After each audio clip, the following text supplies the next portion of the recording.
Aujourd'hui, nous sommes le 15 août et j'avais envie de vous parler de la façon dont j'arrive à m'organiser et à faire en sorte d'arriver non seulement prête, mais aussi légère et sereine le jour de la rentrée. Avant la rentrée, on a souvent la tête pleine, la liste d'achats qui s'allonge, les mails qui s'accumulent et puis cette petite voix qui répète qu'on n'est pas prête, qu'il nous reste encore 1000 choses à faire. Donc c'est ce que je vais partager avec vous dans le podcast d'aujourd'hui. Mais avant, je tiens quand même à préciser que mes enfants commencent à être grands, puisqu'ils ont 7, 9 et 13 ans. J'ai donc une certaine liberté que je n'avais pas du tout quand ils étaient petits. Je me souviens du casse-tête de l'emploi du temps de la nounou, des contraintes liées à l'allaitement, puis les nuits courtes et la difficulté d'avoir du temps pour soi. Pas évident dans ces conditions de rester zen à l'arrivée de la rentrée. Donc maintenant ça va beaucoup mieux et je vous propose 10 petites actions à faire avant la rentrée qui me permettent à moi de passer en douceur des vacances au travail. Et donc j'espère que vous y trouverez de quoi vous inspirer pour alléger ce passage si important de nos vies d'enseignantes et d'enseignants. Alors avant toute chose, je crois qu'il est vraiment très très important d'être un minimum prêt pour le premier cours. Il faut à tout prix éviter de se disperser, aller à l'essentiel. Je me permets ici de vous mettre en garde sur le temps que l'on peut perdre à tout lire à droite à gauche, sur les réseaux notamment, à la recherche de bonnes idées qui peuvent parfois nous conduire à tout remettre en question, à vouloir à tout prix être innovant, à la mode. C'est un écueil à éviter. On a vite fait de vérifier, de regarder ce que font les collègues, de vouloir peut-être les imiter et on se perd. Donc restons focalisés sur nos objectifs, nos élèves, nos propres besoins, cernons les choses importantes. Pour ma part, je revois en premier lieu mes progressions, la progression de littérature, puis celle de grammaire. Je travaille de façon précise ma toute première séquence pour chaque niveau, et puis je réfléchis au rituel que je vais mettre en place pour la première période. Je vois dans les grandes lignes pour le reste de l'année, mais bon, pas en profondeur, ça se fera au fil de l'année. Bon là, cette année, c'est un petit peu plus compliqué avec les fameux chantiers de grammaire dans lesquels je me lance avec ma collègue, mais je fais attention tout de même. Donc travailler oui, mais efficacement, sans s'éparpiller et sans se noyer. Voilà, donc maintenant que j'en ai terminé avec la partie travail, je passe à tout le reste, qui est autrement plus plaisant, pour arriver sereine et légère à la rentrée. Alors je vais commencer par une de mes étapes préférées, faire place nette, organiser mon petit cocon, ma petite bulle de travail. J'ai nommé mon coin bureau. Alors en général, dès le début des vacances, je me suis occupée de vider et de laver mon cartable. J'ai trié, classé mes papiers et mes cours. Et puis au cours de l'été, je réorganise les casiers de ma bibliothèque où j'ai rangé mes cours et les manuels des niveaux que j'aurai en charge à la rentrée. Donc moi j'aime bien que mon bureau soit vraiment clean, pas de papier, pas de livres, pas de crayons qui traînent. Je le nettoie correctement et puis j'aime bien y déposer quelque chose de nouveau pour inaugurer cette nouvelle année. Donc ça peut être une bougie, un objet déco ou bien une nouvelle affiche. Bon, j'aimerais bien avoir une petite plante mais bon, je n'ai pas la main verte, c'est un peu désespérant. Bref, ce petit rituel donne vraiment la sensation d'un nouveau départ. Et après le bureau, comme une évidence, je passe aux fournitures. C'est mon point numéro 3. Alors depuis toute petite, je crois qu'on est nombreuses et nombreux à être dans ce cas. Les fournitures, c'est le point excitant de la rentrée. Par contre, depuis maintenant plusieurs années, j'essaie d'être raisonnable et de ne pas craquer pour tout et n'importe quoi. Je suis dans une démarche écologique et économique, donc je prends sur moi pour consommer en fonction de mes besoins. Ça fait à peu près presque 10 ans que j'ai le même cartable. J'utilise un carnet effaçable pour les prises de notes et puis j'ai fait l'acquisition de crayons de couleur fluo par exemple pour éviter les surlignures classiques. Donc je prends soin de faire une petite liste de ce qui me manque vraiment, l'essentiel, et j'évite de craquer pour le superflu.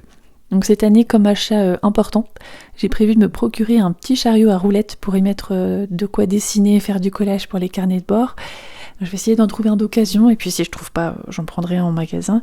J'avoue que l'acquisition de ce petit chariot me met en joie. Je vais le customiser et essayer d'en faire quelque chose de joli, qui donne envie. Ça fera partie des petits plaisirs de la rentrée. J'en viens maintenant au point futile mais qui moi me plaît beaucoup. c'est le choix de ma tenue de rentrée. Je ne sais pas si c'est pareil pour vous, mais c'est quelque chose d'important. Et donc, histoire de ne pas être en panique le jour J et de pouvoir me sentir un peu libre tout de même, ce matin-là, je choisis auparavant 3 ou 4 tenues dans lesquelles je me sens à l'aise et confiante. Donc, je les mets de côté pour qu'elles soient prêtes le matin de la rentrée.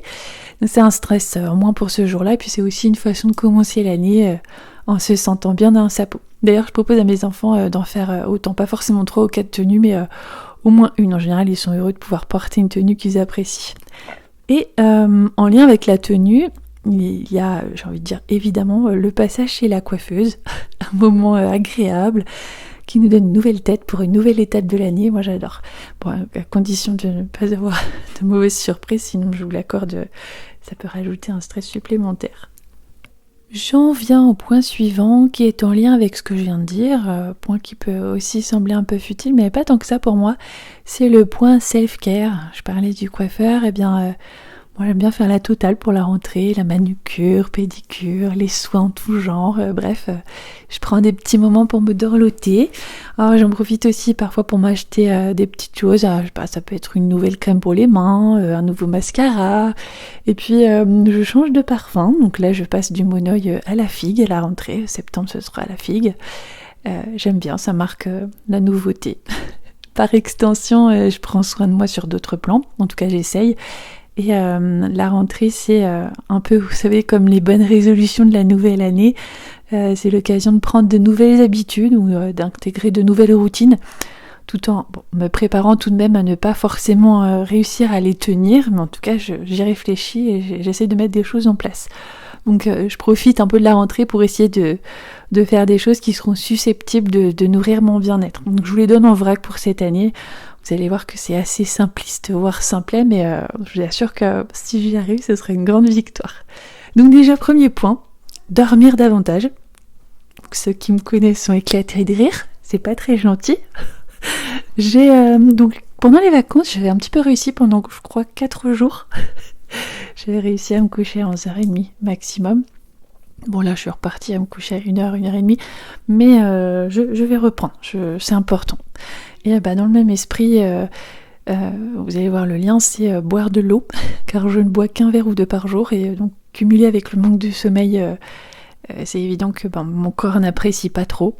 Donc là, j'ai installé une petite application sur mon téléphone, je ne sais plus comment ça s'appelle, c'est une petite application avec un petit lama, et ça me coach pour que je puisse boire plus de 2 verres d'eau.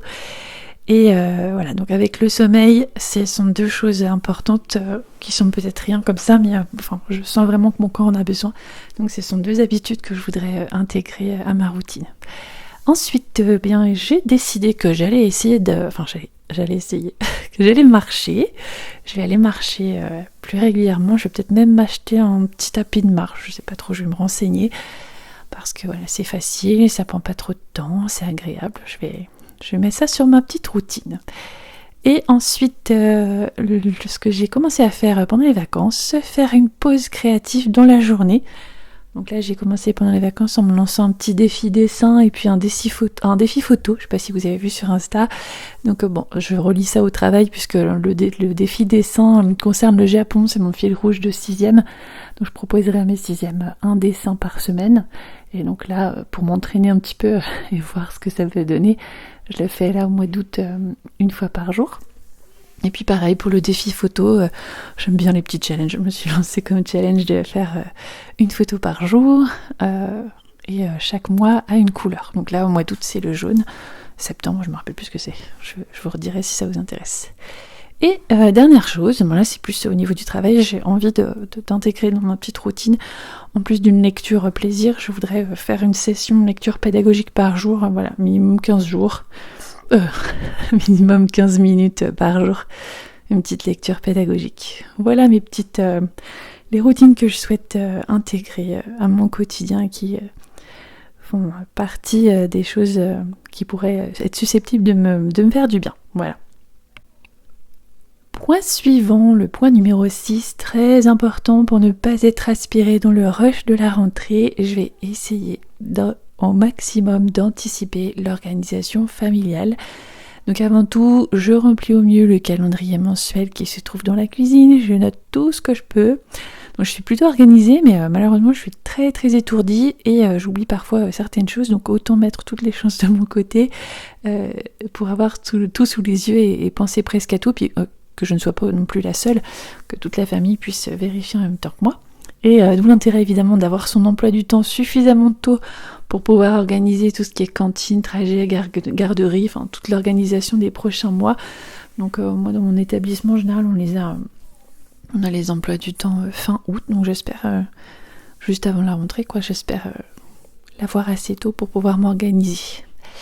Et donc comme je vous disais tout à l'heure, avec les enfants, on prépare les sacs, les tenues, les affaires pour la première semaine. Voilà, c'est une façon d'éviter les matins chaotiques et puis de commencer l'année dans le calme et la sérénité. J'en profite aussi pour faire le point sur les routines et la participation de chacun et chacune à l'organisation de la maison. Là par exemple, avec ma fille aînée, on a décidé de faire un petit changement concernant la corvée des poubelles. Donc désormais ce sera moi qui m'en occuperai. Tandis qu'elle prendra en charge les lessives et le tri des vêtements. Voilà. Et puis le dernier point qui a son importance, je fais en sorte que la maison soit à peu près rangée et nettoyée pour commencer l'année scolaire dans un environnement agréable, sans le stress d'avoir plein de choses à faire.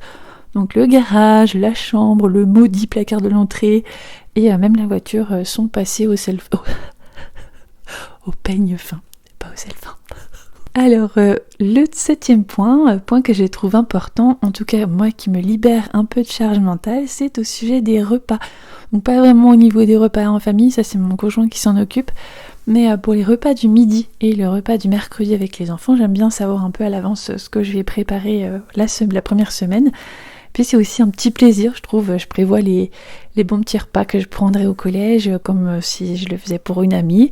Et puis je prévois le repas du mercredi, je fais un petit buffet pour les enfants, c'est un peu une sorte de petit cadeau, de moment à nous. Ça permet de fêter un petit peu ou d'entrer dans cette première semaine de façon légère et de bonne humeur au milieu de cette première semaine, de ces premiers jours d'école. J'adore ce premier mercredi, donc j'essaye de réfléchir à l'avance pour leur faire une petite surprise, un petit repas sympa. Alors on avance, on s'approche petit à petit du jour de la rentrée et 48 heures avant la reprise, je prévois une vraie pause, donc pas de travail du tout, uniquement profiter de ma famille, prendre du temps pour moi. Suivant le temps qu'il fait, on sort pique-niquer, on va faire un tour au lac, on se fait éventuellement un petit resto ou un repas sympa à la maison, une balade, je ferai peut-être une sieste, je ne sais pas, du dessin, farniente, très peu d'écran, bref, déconnexion totale mais reconnexion à moi-même, à ce qui me nourrit. C'est ma façon d'arriver le jour de la rentrée reposée et de bonne humeur. J'en viens à l'avant-dernier point, se créer un rituel de rentrée personnelle. Alors moi j'adore les rituels et j'aime particulièrement créer des petits moments de plaisir simples mais qui font du bien au cœur et au corps. Donc le jour de la rentrée, je mets un point d'honneur à prévoir des petites choses sympas qui m'aideront à prendre plaisir lors de cette journée si particulière. Avant tout ça quand même, je tiens à dire, je prends toujours le temps de me préparer psychologiquement pour le jour de la pré-rentrée. Autant le jour de la rentrée avec les élèves c'est différent, mais le jour de la pré-rentrée, en tout cas pour moi, c'est une journée qui n'est pas forcément très agréable. Je sais que je vais être confrontée à déjà le fait de revenir, d'écouter plein de choses, d'avoir des choses à réfléchir, etc. Je sais que ça va être difficile, donc tout simplement, je n'attends rien de cette journée. Je sais d'avance que je vais trouver le temps long, qu'il y aura du blabla, des contrariétés, des collègues plus ou moins pénibles. Je le sais et je fais avec. Je décide à l'avance que je laisserai couler un maximum de choses, surtout si je n'y peux rien. Donc je me concentre sur ce que je vais pouvoir faire pour préparer la vraie rentrée, celle avec les élèves. J'ai donc listé et préparé les documents qu'il faudra photocopier. J'emmène les sacs d'affaires que je dois déposer au collège. Et puis, petit moment que j'adore, je prévois de ranger et de préparer ma salle pour laquelle en général j'ai acheté ou fabriqué un petit quelque chose de nouveau. Comme pour mon bureau, j'aime bien ce petit rituel d'avoir un petit truc nouveau à chaque fois. Donc j'adore prendre le temps de préparer ma salle pour le jour J. Vous savez, c'est comme quand on a des invités à la maison, on soigne la déco, on met les petits plats dans les grands, voilà, moi ça me met en joie. Et donc pour le jour de la pré-rentrée, j'ai mes petits plaisirs à moi qui allègent cette journée puis qui en font une journée plutôt sympa. Donc déjà la veille au soir, je prépare la table du petit déjeuner avec une lecture light, type magazine ou petit livre sympa. Et je me prépare un bon petit déjeuner, si possible dans le calme, si les enfants dorment encore, bon, c'est pas toujours le cas, et si c'est pas le cas, je profite pour avoir ma dose de câlin, et puis après une petite mise en beauté, hop, je saute dans la voiture, mais je ne prends pas le chemin habituel. Voilà, entrée, je choisis une route un tout petit peu plus longue à travers la montagne, j'adore, je profite du paysage et d'être seule sur la route, avec une petite playlist bonne humeur que j'ai préparée pour l'occasion. Donc ça me donne le sourire rien que d'y penser. J'adore être toute seule en voiture, quand je connais la route, mais là je la connais très bien et j'adore cet endroit. Et c'est la même chose pour le midi. Alors au risque de paraître un peu sauvage, je prends le petit repas que je me suis préparé avec amour et puis hop, je pars manger au bord du fleuve, sous mon petit arbre, tranquillou. C'est un moment juste à moi qui a un peu un goût de vacances encore et puis qui permet de souffler au milieu de cette journée particulière. Donc j'emporte mes écouteurs, je me mets dans ma bulle et puis je profite pendant cette pause du midi avant de reprendre les quelques dernières heures avant la fin de la journée. Et dernière petite chose, c'est se projeter avec plaisir. Donc je choisis un petit projet motivant pour les premières semaines de l'année. Donc, pas forcément quelque chose de scolaire, quelque chose de personnel.